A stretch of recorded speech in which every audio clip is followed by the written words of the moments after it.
نصلي على النبي ونبدأ بسم الله. فيلمنا بيبدأ باتنين صحاب بس متهورين ومطرطشين واسمهم ريك وفينيس، وكانوا راكبين الموتوسيكلات وضاربين الجواكت، وكانوا يا عزيزي شغالين شغل شمال في شمال وما يعرفوش طريق اليمين خالص، وبيقفوا عند مقر العصابة بتاعتهم وبيشوفوا الحاجات اللي سرقوها من العصابة التانية. وريك بيلاقيها ممنوعات وبيقول لفينيس انهم شغالين شمال بس كل اللي ده عشان شباب المستقبل برضه، انتوا خليتوا فيها مستقبل. المهم بيقول له فينيس مالكش دعوة انا هصرفها. قال له يا سيدي مش دي المشكلة ان اكيد العصابة التانية هتيجي عشان تاخد البضاعة دي لان تمنها مش قليل. وبيطمنه فينيس ان يعني مفيش حاجة هتحصل، وبيدخل المقر وبيطلعوا مش صحابه بس، لا دول كمان نسايب.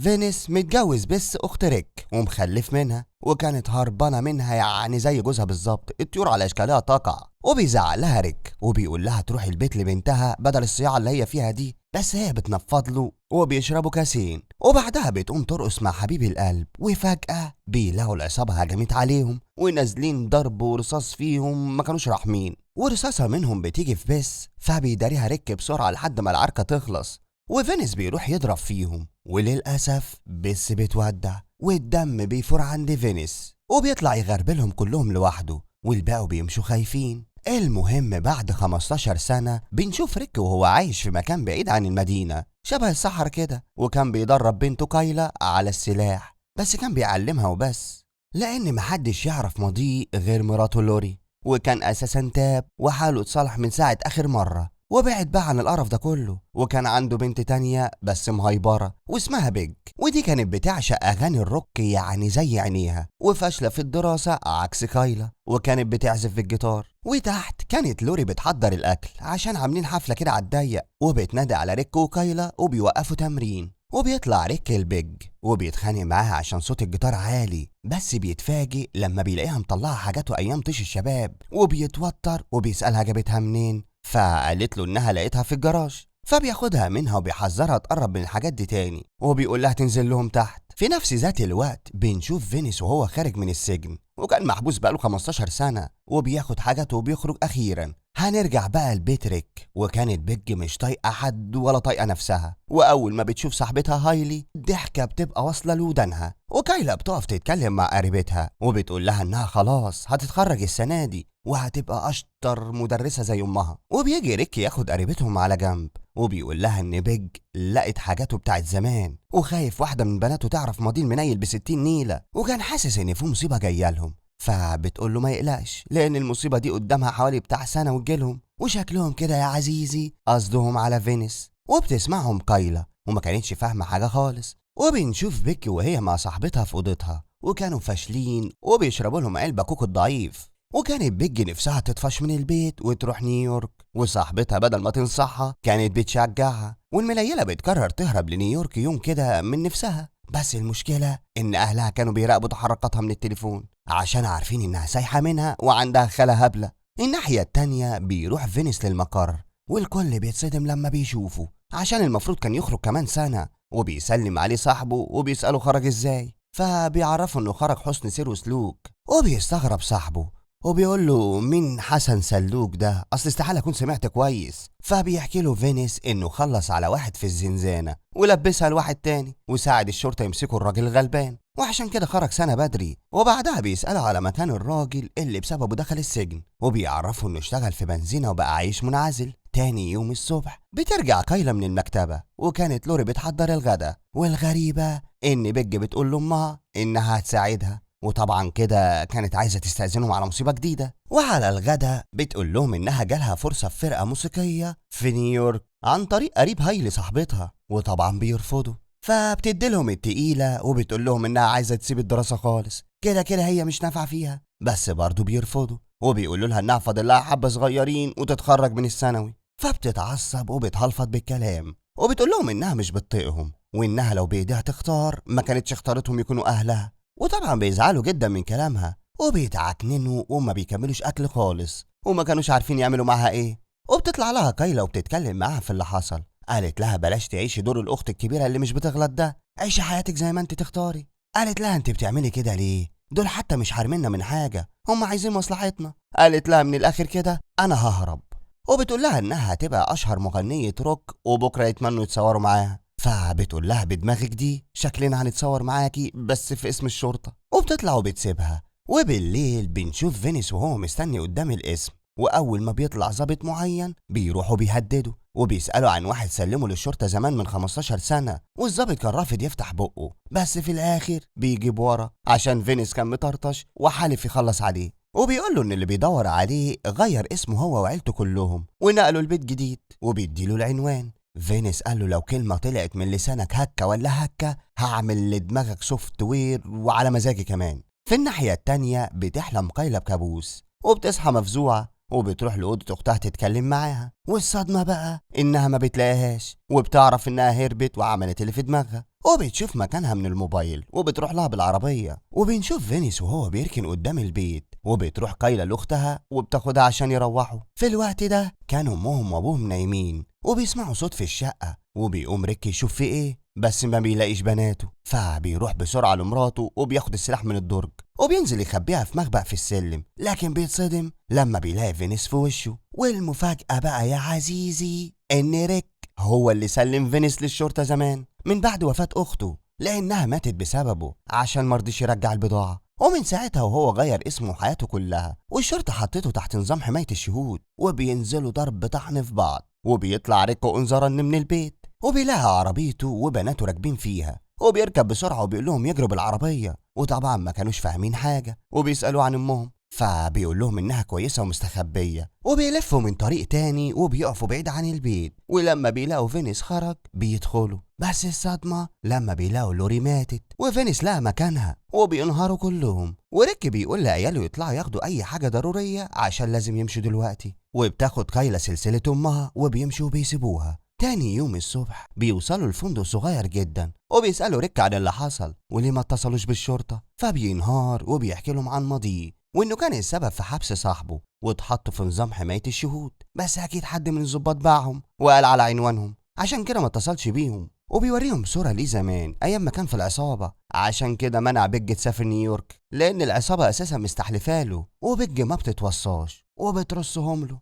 وبعدها بتطلع، ولما بيقول ريك لكايلا تتكلم مع اختها بترفض وبتقول له خليها تتكلم براحتها المرة دي، وبتطلع تقعد مع اختها. وتاني يوم بيصحيهم ريك عشان لازم يمشوا قبل ما فينيس يوصل لهم، وبيعرفهم انه اشترى بيت في اوكلاهوما هو ولوري زمان عشان كانوا عاملين حساب اللحظة دي، وبيسافروا لمكان البيت. واللي هم مش عارفينه ان المنيل فينيس مراقب موبايلاتهم وعارف كل تحركاتهم. وكانوا وقفوا في الاستراحة بتاعت بنزينة، وبتقوم بيج تجيب اكل، وبيجي لها كاوبوي كده خارج من التوي ستوري باين وبيجر معاها ناعم، وهي طبعا ما بتصدوش، وكانت فاتحاها سداح مداح مع اي حد بس بتقاطعهم كايلا وبتاخد اختها. وبالليل بيروحوا يقعدوا في مطعم وبيسمعوا في الاخبار انهم اكتشفوا جثة لوري، وبيدوروا عليهم عشان يعرفوا عايشين ولا لا، وبيقلبوا عليهم المواجع. وبيدخل ضابط المطعم وبيحاولوا يبانوا طبيعيين لان الشرطة بس اللي تعرف كل حاجة عنهم. وكان فينيس وصل للمطعم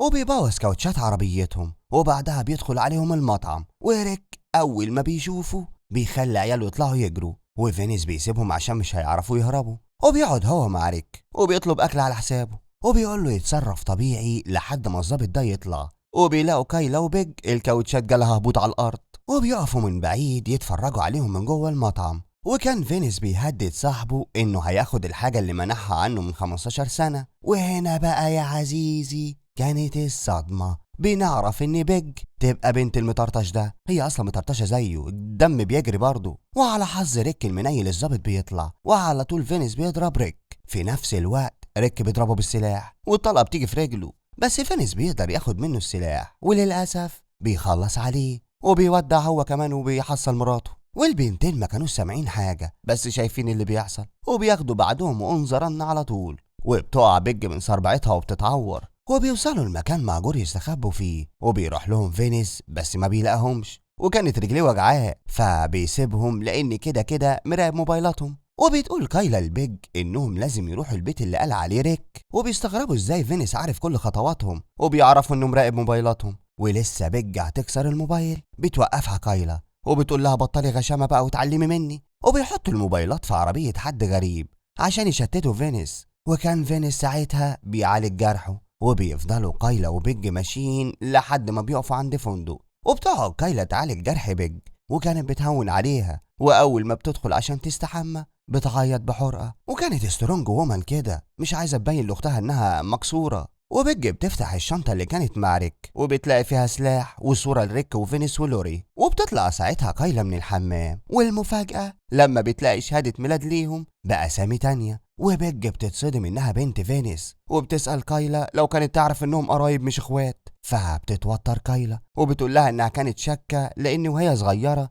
ما تفتكرش إنها حضرت يوم ولادتها، وساعة عيد ميلادها الرابع بيج ما كانتش موجودة، وبعدها فجأة كده ظهرت إنها أختها، بس هي ما أخدتش في بالها عادي يعني عشان كانت صغيرة. وبتنهار بيج من كل الصدمات اللي أخدتها خلال اليومين دول، وبتطلع من الأوضة. في نفس ذات الوقت كان فينيس ماشي ورا الموبايلات اللي في العربية، وما يعرفش طبعا اللعبة اللي هم عاملينها، أما بيج كانت جابت آخرها من الدنيا ونازلة تقعد مع نفسها، لكن بتتفاجئ بالشاب اللي قابلته عند البنزينة، وبيكون اسمه كولت، وبيقول لها تقعد معاه شوية، وفعلا بتقعد وبتشرب لها كاسين، وطبعا كان الجو رومانسي على الآخر، وبيحطوا بقى همهم على بعض. بس بيج بتفوق وبتبعد عنه، والصدمة بقى إن الخنزير ده طلع حاطط لها منوم في الكاس وبيغمى عليها. والمعلم فينيس كان وصل للعربية اللي فيها الموبايلات، وفاكر طبعا إنه هيلاقيهم في شنطة العربية، بس بيتفاجئ وبياخد الصدمة في وشه، وصاحب العربية بيزعق له، بس بتزعق لمين؟ بيخلص عليها هو كمان، وبيتصل بيه حد وبيقول له حاجة مهمة، فبيقول له فينيس يبعت العنوان بسرعة. والصبح بتصحى كايلا على ناس غريبة بيمسكوها، وفجأة بتقوم من النوم وطلعت الحمد لله بتحلم، وبتلاقي ان بيج مش موجودة، وبنعرف يا عزيزي ان كولت عمل كده بالاتفاق مع فينيس، وده عشان قال له لو عرف يمسكها هيخليه يدخل العصابة، وكان متأكد ان بنته هتيجي معاه سكة طالعة لابوها. المهم كانت كايلا بتكلم هايلي، وكانت فاكرة ان بيج عندها، وبتطلع تاني لأوضتها وبتدور جوه شنطة ابوها على اي حاجة يعني تساعدها، وبتلاقي ورقة فيها رقم واحدة اسمها ستيف، فبتتصل بالرقم، وبعد شوية بتجيلها ستيف وطلعت تبع الشرطة الأمريكية، وبتدخل تتكلم معاها، وبتستغرب كايلا ازاي ابوها قال لها ما كانش واثق في الشرطة وسايب رقم ستيف، فبتقول لها حقه لان كان في حد في الشرطة مكتم على خروج فينيس من السجن. وكانت كايلا عمالة تلوم نفسها على اختفاء بيج لانها ما نزلتش وراها، وبتهديها ستيف وبيروحوا يراجعوا الكاميرات، وبيشوفوا كولت وهو واخد بيج، وبتطلب ستيف من الاسم معلومات عنه. في الوقت ده بتفوق بيج وبتلاقي كولت في وشها، وكان واخدها في بيت واحد معرفة كده سابهوله، ولما بتقوله انت ليه عملت كده فيا بيقول لها انه عنده فرصة يبقى فوق ومحدش هيعرف يكلمه بعد كده لان فينيس وعده هيبقى زعيم العصابة. ولسه بيج هتشتم عليه هو وفينيس بيتخانق معاها، وبيقول لها حسك عينك تشتمي على مثلي الاعلى، وبيسمعوا صوت عربية وبيلاقوا فينيس وصل، وبتوصل ستيف وكايلا لصاحب كولت، وبتقول لكايلا تقعد هي في العربية، بس طبعا ما بتقدرش تسمع كلامها وبتنزل وراها، وبيلاقوا واحد واقف قدام البيت وكان بيجر ناعم مع كايلا، فبتعلموا ستيف الادب وبيجيب ورا وبيعرفهم مكان كولت، وبيقول لهم انه اخد جواز السفر بتاعه عشان طلع بيه رحله. وبتروح ستيف بسرعه للعنوان وبتطلب الدعم، والناحيه التانيه بنشوف فينيس وهو بيتكلم مع بنته وبيقول لها انه هيعوضها عن اللي فات، وبيفضل يكح، وبتعرف منه انه عنده سرطان في الرئه وبترفض تاكل من ايده، فبيقول لها على العموم شويه هتوصل جوازات السفر، وبيعرفها انهم هيروحوا للمكسيك والنمله مش هتعرف لهم طريق،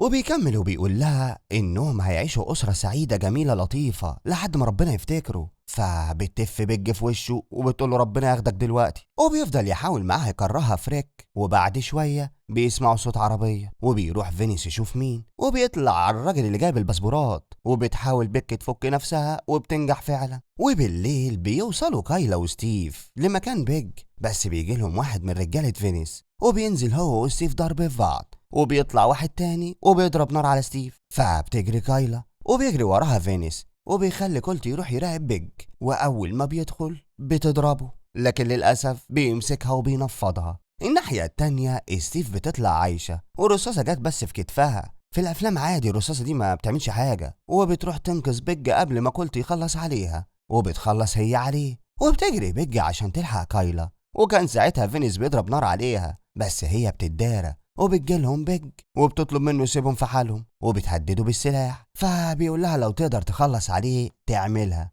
كده كده هو هيموت قريب بسبب المرض، يعني كده ميت وكده ميت. فبتيجي كايلا من وراه وبتخلص عليه هي، وبتاخد حق ابوها وامها، وبتوصل الشرطة كالعادة بعد خراب مالطا، المهم يا عزيزي، كايلا وبيج بيعرفوا انهم ملهمش الا بعض، ومش لازم يبقوا من نفس الام والاب عشان يكونوا اخوات، وبيقرروا يبداوا حياة جديدة سوا. وبعد 6 شهور بيقرروا ما يبقوش تحت نظام حماية الشهود، وستيف هتفضل معاهم دايما، وبيروحوا يزوروا قبر لوري وريك وفينيس كمان وام بيج الحقيقية. وكانت بيج قررت تكمل دراستها وتجتهد وتدرس الموسيقى لان ده كان حلمها. وبيخلص الفيلم على كده. اللايك يا عزيزي، وما تنساش تقول لي رايك في كومنت، واشوفكم الفيلم الجاي.